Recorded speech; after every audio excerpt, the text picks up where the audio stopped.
Okay, hey y'all, I'm going to go over the research stuff just in a different way. Haley, I know you were having trouble with research, so it might help you, it might not, but either way, even if you don't watch it, y'all know that this stuff helps me. So I'm just gonna kind of go through it and see if it helps y'all. Okay, so the first thing I'm only gonna go over the things that I think are most likely to be on the test because they're kind of the basis for any research-based master's degree program. So the first thing is the bell curve. That will definitely be on there, in my opinion. This is a normal shaped curve for most normal distributions. So in a population, most people and most tests are going to fall into this range. IQ is one that's often used. So I'm going to draw it and explain kind of how it correlates. Okay, so here we have what's going to be the middle score based on different measurements. It's different things. T-scores, Z-scores. I'm going to explain that in just a second. But from all scores, say like IQ, we're going to have, hold on.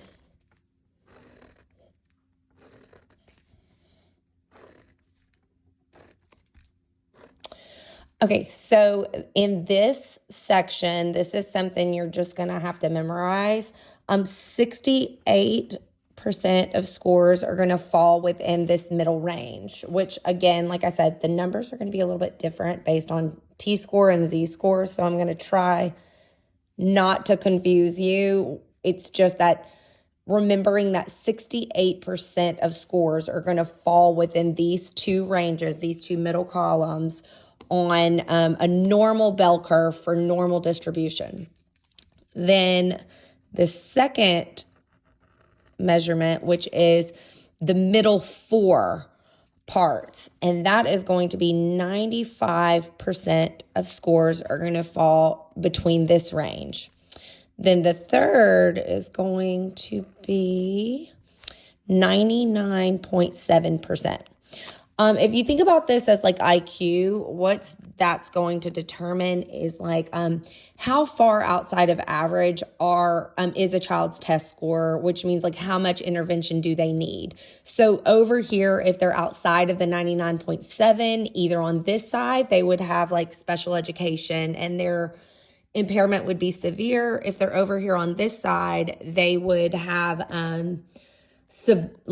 extreme giftedness, and they would have to modify the education for them as well. So usually above 95% right here on either side is when you're going to have like an intervention, maybe a little bit further as far as education, but you're looking at kind of like the top 5 to 8% for special education, whether it is intervention for delays or intervention for giftedness, which giftedness, this may not be on the test, but it actually typically needs as much intervention as special education because the reason they pull is to, they've got some personality factors, primarily openness to expression, that makes learning difficult if you don't give them a creative curriculum. Okay, so the next thing is T-scores. I don't want to confuse more than you're going to need to know for the test to like explain, but the T-scores really, the standard the mean for T-scores is always 50, and the standard deviation, which means the deviation from the mean. In a normal distribution, the mean, median, and mode all fall into the same place. So the deviation from the mean is 10. So you're going to go 50, 60, 70, 80, and then over here would be 90, and then 100, but you're not going to get there on the test. 50, 40, 30, 20, and then 10. So then the other factor we need to know, and again, I'll try not to elaborate too much so it doesn't get confusing because I think the tests are questions are going to be like a basic knowledge of this, or the z-scores. Something that likely will be on the test is the z-score is equal to the standard deviation, or how far it is from the mean. Like, how far from average is it, which is like the standard deviation or the z-scores. So those are going to have a mean of 0, which means the middle point is at 0. And these are going to go up in 1, 2, 3, 4, and 1, 2, 3, 4. And then you'll go positive 1, 2, 3, 4, 5, but you're not going to get there. -1, -2, -3, -4, and -5. So what you need to know, which they're probably definitely going to have a question on this, is if a t-score is 40, what is the z-score? If a t-score is 80, what is the z-score? It is like, to me, if we have scratch paper, if you just draw this out a couple times, like I'll usually remember it that way.